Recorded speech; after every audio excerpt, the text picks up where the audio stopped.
চাইতে হৃদয় বিদায়ক কথা আর কি হতে পারে? সেই জায়গার মধ্যে আমার পিতাকে একজন সন্তানের সামনে যেই সন্ত্রাস বাহিনী আঘাত করেছে, আমাদের তো উচিত ছিল আমাদের রক্তটুকু রাস্তার মধ্যে বিলীন করে দেওয়া। সন্ত্রাস বাহিনী কি করে আমাদের মাদ্রাসার গেট দিয়ে ঢুকে এবং মাদ্রাসার আমাদের অভিভাবককে আঘাত করে আমার মাদ্রাসা থেকে বের হয়ে যায়, আমরা এটা বুঝতে পারি না। মূল যে ঘটনাটা হলো, আমরা সকলে অবগত, কিন্তু সম্পূর্ণ বিষয় আমরা অবগত নয়। এখানে আমি আপনাদের সামনে এখন মূল বিষয়টা আমি আপনাদের সামনে অবগত করব। যেই ছাত্র নিয়ে আজকের এই আয়োজন ইয়াটা হয়েছে, ওই ছাত্রের নাম হলো জুনাইদ। ওই ছাত্রের নাম হলো জুনাইদ। যে ছাত্র পিতামাতা আমাদের উস্তাদের করে নিয়ে অথবিত হামলা করেছে, ওই ছাত্রের নাম হলো জুনাইদ। আর এর আগে যেই ছাত্রকে মারা হয়েছে, এই জুনাইদ ছেলেটা আরেকটা ছাত্রকে মেরেছে, তার নাম হলো ফাহিম। তো ফাহিম আর জুনাইদ তারা প্রথমে একটু ঝগড়া লাগছিল।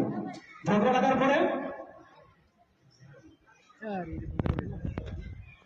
জুনাইদ এবং ফাহিম তারা উভয়ে ঝগড়া লাগছে।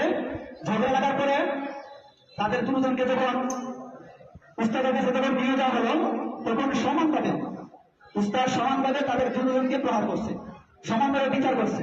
বিচার করার পরে তারা দুজন চলে গেছে, বাইরে গেছে। তখন যে জুনাইদ যে ছেলেটা আছে, সে মাদ্রাসার রুমের ভিতরে না যায়, সে ডাইরেক্ট তার বাইরে চলে গেছে। আজকে সে মাদ্রাসায় আসলো, এতদিন অনুপস্থিত থাকার পর আজকে সে মাদ্রাসায় আসলো। আসার পরে এরকম একটা ঘটনা ঘটিয়ে সে আবার উস্তাদের বিরুদ্ধে চালিয়ে সে আবার বাড়িতে চলে গেছে। বাড়িতে যাওয়ার পর এখানের মধ্যে যা কিছু হয়েছে সম্পূর্ণ তার বাড়ি থেকে বলছে। বলার পর তার মা, তার বাবা এবং তার বাবার সাথে আরো দুজন সন্ত্রাসীকে আমাদের মাদ্রাসার মধ্যে নিয়ে এসেছে। মাদ্রাসার মধ্যে আনার পর আমরা যতটুকু বুঝতে পারছি, ওই সন্তানকে জুনাইদকে বলছে যে যখন ওই জুনাইদ যখন ক্লাসের মধ্যে আসলো, নিচতলায় যখন ফাহিমকে যখন নিচতলায় যখন আবার পাইলো, তখন আরেকবার ওই জুনাইদ তাকে আবার প্রহার করলো, আরেকবার মারলো। মারার পরে হুজুর যখন এই জিনিসটা যখন আবার অবগত হলেন, এর ভিতরে যে তার পিতা মাতা অভিভাবক যে আসছে, হুজুর এটা জানে না, হুজুর বলতেই পারে না। তখন ফাহিমকে আর জুনাইদকে উপরে নিয়ে আরেকবার শাসন করলেন হুজুর। যখন শাসন করতে যাবেন, ঠিক ওই মুহূর্তে জুনাইদ চিৎকার করতেছে, মানে পুরো কারণ ছাড়াই। এখানের মধ্যে আমরা সঠিকভাবে তদন্ত করেছি।